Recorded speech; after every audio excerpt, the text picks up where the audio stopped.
Tidak ada lebih parah dan lebih mengerikan dan lebih menyedihkan buat orang yang mau jadi sukses dalam hidupnya, apalagi seorang akademisi, dari ketimbang dihiraukan, lu bahkan dianggap nggak ada. Itu lebih menakutkan. Lu dihujat dan dihina, itu masih lebih mending dibanding lu bahkan nggak dianggap nggak ada. Itu lebih menyakitkan. Udah lu tulis panjang-panjang, udah lu bicara panjang, nggak ada yang dengerin. Bahkan orang kayak, siapa nih, nggak peduli, nggak penting. Tapi ketika orang berinteraksi kayak, gua nggak setuju sama lu. Oh, terima kasih, oke kita debat gitu kan. Lu ibarat kata kan sekarang kan konten ya, walaupun ini jadi kadang-kadang negatif ya. Jadi ada orang mencari viralitas dengan konten yang mau nyari masalah gitu kan, sengaja kan. Tapi konsepnya sama. Jangan sampai akhirnya kerja keras lu itu bahkan dianggap tidak pernah ada. Dan akan lebih baik kalau lu berinteraksi dan lu harus berani gitu kan. Lu udah punya pendapat, lu udah menyuarakan sesuatu gitu kan. Ya lu harus siap dengan konsekuensi dari apa yang lu omongin itu. Pasti akan ada orang yang gak setuju. Kan kalau semua orang setuju kan kayaknya luar biasa sekali kan. I don't think it will never happen right. Gue juga suka kadang liatin kalau video komentar di video-video gue gitu. Misalnya gue pinginnya siapa yang setuju sama gue, tapi gue juga suka ketawa ngeliat bagaimana orang yang gak setuju sama gue membaca gue.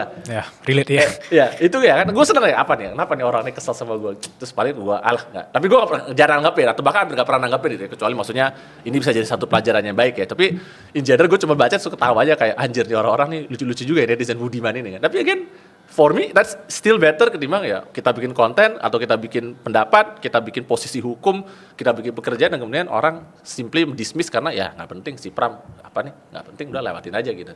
That's will be the worst case scenario and that's the part yang kita makanya mental sabar ini muncul. Karena tadi kita menghindari ada orang ngetawain, tapi juga menghindari jangan sampai orang nggak pernah nganggap kita ada. Which is why kita harus kerja keras untuk menjadi seseorang. Ya kan, jangan sampai kita hidup. Kalau semboyan gue selalu ngomong adalah you only live once, never settle for mediocrity. Jadi gue suka YOLO itu, cuma tambah sedikit gue bilang. Jangan YOLO-nya anya aja. YOLO only live once, stop.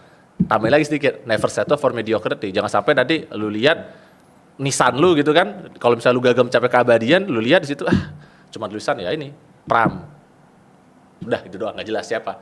Gue pingin kalau misalnya itu kan tulisan adalah Pram, he was the best, berkata gitu loh. Jadi ada tuh tulisannya tuh bahwa he was the best itu. Jadi ya something yang membuat gue semua penderitaan dan kekesalan ini menjadi ada nilainya lah gitu kan, dan menjadi it's worth it ketika kita kemudian harus bersabar menunggu. Karena memang ini permainan mental lu sendiri, kayak lu main game Souls gitu kan, ya kan, Bloodborne, Dark Souls, Elden Ring gitu kan. Ya kan lu semua sebenarnya bertengkar dengan diri lu sendiri aja. It's you versus you ya.